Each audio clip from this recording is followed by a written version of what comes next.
एक कहावत है कि पीने वाले को पीने का बहाना चाहिए। जैसे कोई इंसान है, उसे दारू पीने की एकदम तीव्र इच्छा है, एकदम तीव्र इच्छा है उसके अंदर, एकदम इंटेंस डिजायर, एकदम एडिक्टेड है। तो उसको अगर दारू पीना रहेगा तो कोई ना कोई बहाना ढूंढ ही लेगा कि मैं कैसे, अगर किसी से चार लोग से बात कर रहा है तो वहाँ से कैसे निकलना है उसको, उसमें वो बुद्धि लगा लेगा। बुद्धि लगा के अपना इंटेलिजेंस यूज़ करके वो वहाँ से निकल जाएगा। या परिवार में रहेगा और उसको उस समय उसका समय आ गया पीने का, उसका इंटेंस डिजायर, एडिक्शन जो जाग गया उसके अंदर का, तो वो क्या करेगा, वो परिवार में कुछ ना कुछ अपना बुद्धि, इंटेलिजेंस का इस्तेमाल करके परिवार से पैसे लेके निकल के वो चले जाएगा, पी के चले आएगा। और उससे उसको बेनिफिट पूछोगे, आप बोलोगे कि नहीं पीना चाहिए, नुकसान करता है, फ़ायदेमंद नहीं होता है, तो प्रमाण भी आपको दे देगा कि पीने से नींद अच्छी आती है, हमारे शरीर के अंदर की जो थकान है वो दूर होता है, नया ताजगी आता है, उत्साह आता है, बीमारी नहीं होती है। वो बहुत सारे आपको प्रमाण दे देगा कि दारू पीने से ये फ़ायदे हैं। और जो दारू नहीं पीना चाहता है, जिसे दारू पीने की कोई इच्छा नहीं है, तो तुमको 1000 रीज़न बता देगा। अपना इंटेलिजेंस यूज़ करके वो 1000 रीज़न बताएगा कि मुझे नहीं पीना है या मुझे नहीं पीना चाहिए। वो 4 लोगों के बीच में भी रहेगा तो प्रमाण दे देगा कि मुझे दारू क्यों नहीं पीना चाहिए। परिवार में भी रहेगा, परिवार अगर पैसा भी उसको दे देगा तो भी वो दारू नहीं पिएगा, तो बताएगा ये रीज़न है। तो उसी प्रकार है आध्यात्मिकता में बताया गया है कि आपको आध्यात्मिक सच्चे गुरु की पहचान क्या है, प्रामाणिक शास्त्र क्या है।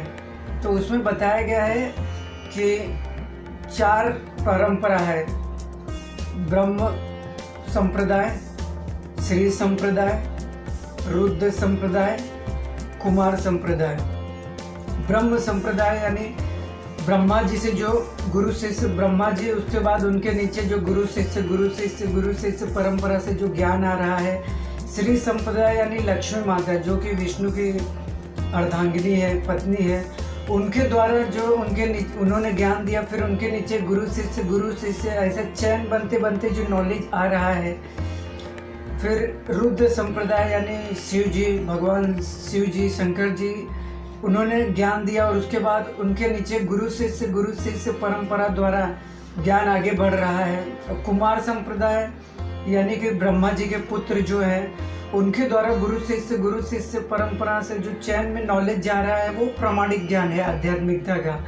और शास्त्र भी ऐसे ही है, जो इन चारों प्रामाणिक लोगों के द्वारा जो शास्त्र लोगों तक पहुंच रहा है वो प्रामाणिक है।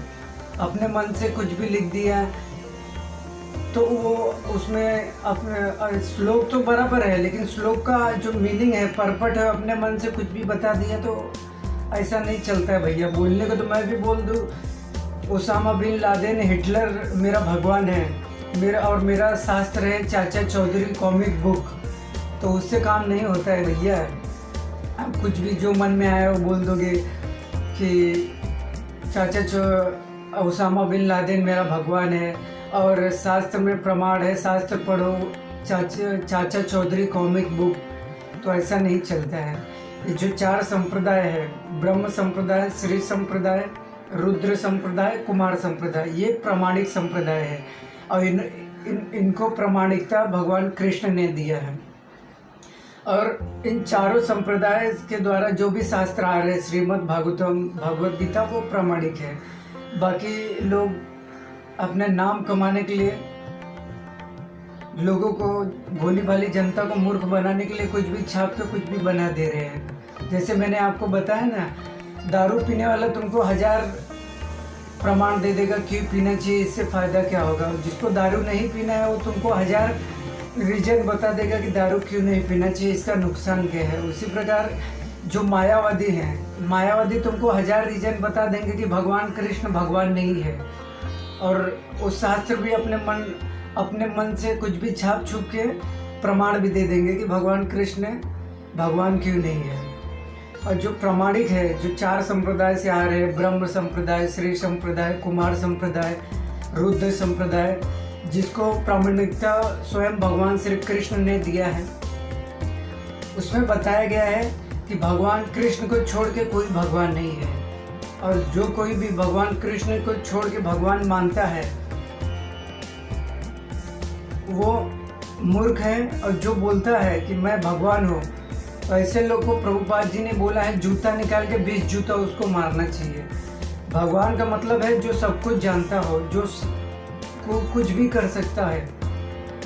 ही इज ओमनीपोटेंट, वो कुछ भी कर सकता है। ही इज ओमनीसेंट, वो सबकी मन की बात जानते हैं। He is omni present, omni present यानी वो हर जगह शामिल है। अभी थोड़ा सा हमें दांत में दर्द होता है तो रोते बैठ जाते हैं, हाथ पकड़ के दांत को पकड़ के बैठ जाते हैं। डॉक्टर की हमें ज़रूरत पड़ती है। हम अपना 2 दिन पहले क्या खाए थे वही हमें याद नहीं रहता है। हम अगर अपना एल्बो जीभ से चाटना चाहे तो चाट नहीं सकते हैं, अपना बुढ़ापा नहीं रोक सकते हैं। और हम जो भी इंसान अपने आप को ये सब कर नहीं सकता। भगवान 7 साल की उम्र में ही गोवर्धन पर्वत उठा लिए थे। 11 साल की उम्र में कंस को मारे थे। जब 3 महीने के थे तो पुतना का वध कर दिए थे। और जब 16 या 17 साल के हुए थे तो 16,108 रानियों से शादी किए थे। शादी करना बड़ी बात नहीं है। उनको हाईफाई एकदम VIP लग्जरी महल भी दिए थे रहने के लिए।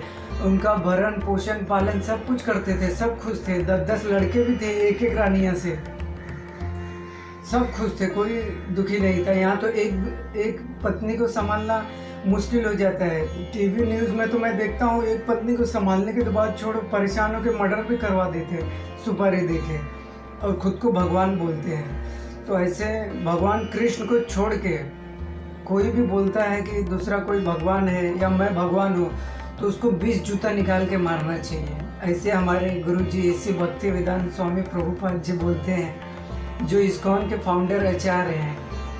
बहुत बहुत धन्यवाद। हरे कृष्ण।